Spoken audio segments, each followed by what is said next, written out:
Rob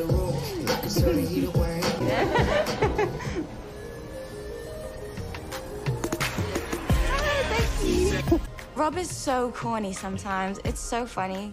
Like, if any other guy did it, I would be like, ew. Like, I would get the ick. Like, if a British guy did the stuff Rob did, I would be disgusted. I would never speak to him ever again. But Rob, and he's American, so he can, like, get away with it. But, yeah. Hey everybody, welcome back to 90 Day Fiance. So we're on episode 10 and we'll be talking about Sophie and Nikki. I already talked about Jasmine and Ashley in my previous episode, so if you guys are interested, then go check it out. Okay, so Sophie first. So she's on the plane coming to America and Rob is getting ready for her. So Rob brings his stereo, which I'm pretty sure is for the dance proposal. Rob said that when they got engaged, there was no ring or proper proposal, which is why he wanted to do one at the airport.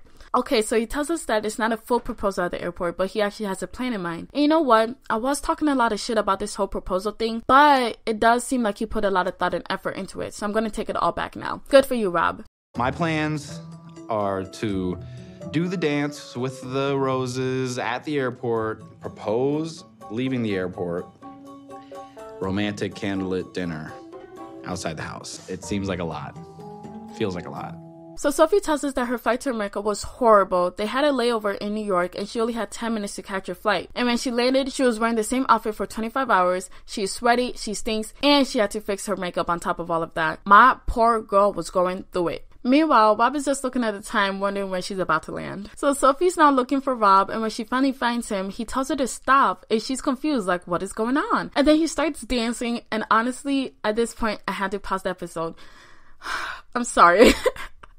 I genuinely didn't think I could handle it, but nevertheless, I came back to finish it, and I'm not gonna lie, watching it the first time was horrible. Like, I mean, horrible. But the second time, it was obviously watchable and even funny, okay? And most importantly, Sophie liked it, and that's all that matters. But Sophie did say in her interview that he's so corny, and if another guy did it, then it would give her the ick, but she'll let it slide because he did it. And I'm like, girl, what? It had to be the face, cause ain't no way. And if you thought it was over, it's not, cause he then proposes to her, and I honestly completely forgot about the proposal. I definitely blame it on that dance. But Sophie says yes, and it's such a cute moment. So then they get into the elevator, and Rob is like pushing the buttons like crazy hard. And then they realize that the elevator isn't moving. Sophie's rightfully panicking, and Rob is just being so mean to her. Like, he isn't trying to comfort her or anything. He's just saying, oh well, and it's honestly making me so mad. Yeah, but there's still a lower floor. Why would you say that? I'm literally like claustrophobic, Rob. No, but I need to get out of the lift. I can't help that. There's nothing I can do about it. Oh my god. The only funny thing I got from this whole scene is the realization that the cameraman is also stuck with them on the elevator. Like, they definitely need to pay him double for that. Ugh, but the situation just makes me so mad for Sophie. Do your bags exceed 3,000 pounds? Probably. Probably. It's your fault, not mine. You were the one that clicked the button a billion times when no one was even coming in. I literally clicked it one time. You were like, yeah, I'm just keeping it open. Oh, it's supposed to do this. It No, it's not. didn't even work. I clicked it once. But fortunately, Rob gets in touch with the operator and they're able to free them from the elevator. So Rob leaves to go get the car and Sophie's waiting and waiting and waiting. And then she's like, F it. So she decides to go to the elevator to go meet him up there for the car. So she makes a joke while in the elevator saying that it works perfectly fine with just one push. So then she decides to call Rob and tells him that she got up there with just one push because it works when you use it normally. Boom. Rob is now upset. What? Why are you angry at me? What? Why are you angry at me? Because my God, with all this attitude over the damn elevator. Like, how does Sophie like this guy? It's so hard to make this man happy or make him like laugh or something like that. I don't get it. But he said that she is ruining his mood. And I'm like, whoa, like, it's obviously a joke. He said that she's giving him all this attitude about the elevator stuff, but I feel like she wasn't. But even if she was, she just got off of a long flight and she's tired and exhausted, so he can give her like a break. But it wasn't that serious to begin with. So they're driving back home and Sophie's scared because she doesn't think it's safe to drive in the middle of the night in Rob's area. And then Rob brings up that he heard gunshots maybe 2 or 3 times where he lives, so it's fine. Like, I literally don't think that's fine at all. He then tells Sophie to calm down, but then they see a bunch of police cars blocking up the street. I'm like, bro, they literally didn't help his case here. Getting shot, and he's like, oh, I live just around the corner from that. And it's like, stop showing me that then. Oh, they done blocked off the whole area. Bam, bam, bam. It's 3 or 4 cop cars. And so they finally make it home, and Sophie sees the date that Wap set up, and it looks very cute. So then they go inside, and Wap shows Sophie the new dresser he got for her so she can put her stuff in and feel more at home. But Sophie's kind of hoping for them not to get too settled in because she wants to find a better place than where they're currently living at, but she is still grateful. So then Sophie's telling him like they can add like some of her touches around the place, like maybe put pink pillows here and maybe like a couch.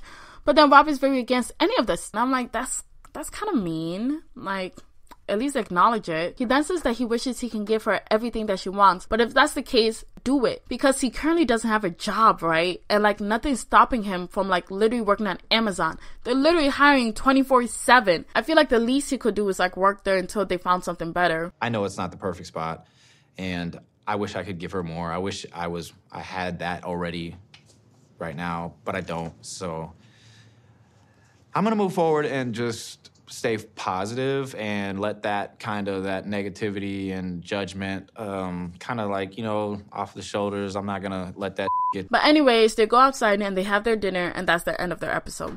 Okay, now for Nikki. So Nikki's packing to go to Moldova when she goes to answer the door because her mom will be helping her as well. So Nikki tells us that 15 years ago, her mom was not a fan of Justin. But now 15 years later, her mom likes Justin, and now Nikki's the one that's doubtful of the relationship. But I feel like if she is, then she should honestly just not pursue it and save both of their time. But if I'm being completely honest, okay, it's just my opinion, I feel like Justin isn't really taking the relationship seriously. Like, he just gives off that vibe of, I'm here for a good time, not a long time. I don't know. What do you guys think? Nikki then tells us that her relationship with her and her mom took a long time to get to where it is now. Because when she first came out to her parents, her mom wasn't accepting of it. And it took her a long time to finally accept Nikki as who she is. And now they're closer than ever. So her mom tells us that she'll be worried for Nikki's safety and feelings when she goes to Moldova because the people are not as accepting as they are in America. Nikki also says that she's anxious about meeting his parents because they can react one way through the phone and another way when meeting in person. So we also found out that Justin's friends are rejecting his choices of being with a trans woman, and they're now isolating him for his decisions. And that's like so horrible to hear. Like, it's his life and he's honestly not hurting anyone by being with her. But also, transgenderism isn't common in Moldova, so they most likely lack the understanding of it. Nikki's mom said that he wouldn't tell his parents or friends if he didn't love her, so she shouldn't be so anxious. And now I kind of want to take back what I said about him being here for a good time, not a long time. My bad, Justin, because if he's telling his family and friends, then he must be serious about her. I don't know, because now I feel like it does seem like he's making a lot of sacrifices for her, so I feel like in that case, Nikki should have more trust in him. So now we finally see Justin, and we get full-on crotch action. Like, oh my gosh.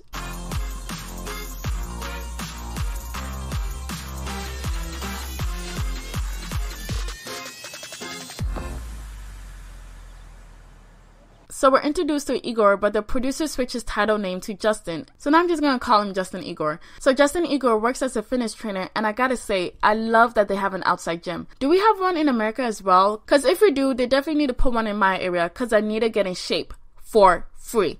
So Justin Igor says that a lot of people are narrow-minded when it comes to trans people, and Nikki brings a lot of attention to herself with her makeup and clothing, so he's worried about her safety. So Justin Igor is hanging out with one of his friends named Sergey, and he tells us that he knows Nikki is trans. So they're talking, and he tells Sergey that he already told his parents that she is trans, and the only reason that he found out was when they were having an argument, and that's when she blurted out that she should have been born a woman instead of a man. That comment itself left him psychologically traumatized, and that he admits that he has never had that experience before, and they were intimate many times before he packed his bags and went home. He told his friends what happened, and all of them rejected him after what happened. And honestly, that's just horrible to hear, like horrible. I just feel so bad for Justin Igor. I think him going back to her after all of that is the most surprising thing, since she did keep it a big secret from him. Like, I feel like if that was me, if I was put in that situation, I wouldn't have gone back. He said that ever since he left, he has improved himself a lot, and now he's open-minded to the whole thing. And I mean, that's nice to hear, but I wish he was given an option. And also, did Nikki ever apologize to him for that? Like, I feel like it's such a horrible situation to be in. But then they started texting again, and he wanted to try the relationship again. His friend asked for a pic of her, and when he sees her, he says that she's very pretty, and he even said that she's prettier than some of the women here. Justin Igor said that she had more surgery that makes her look more feminine than before, so now he feels more comfortable with her coming. But I remember those earlier pics, and she still looked feminine, so maybe he might be talking about like the neck down. I don't really know. Okay. But then they asked some of the grandpas what they thought about her, and I just find that a strange way to get like validation, because I'll be damned if any guy took my picture and asked some strangers what they thought about me. Ну, спросите, вот нам нужно ваше мнение как старшего поколения. Вот у меня друг, у него невеста. Он скажет, она красивая. А вы что скажете?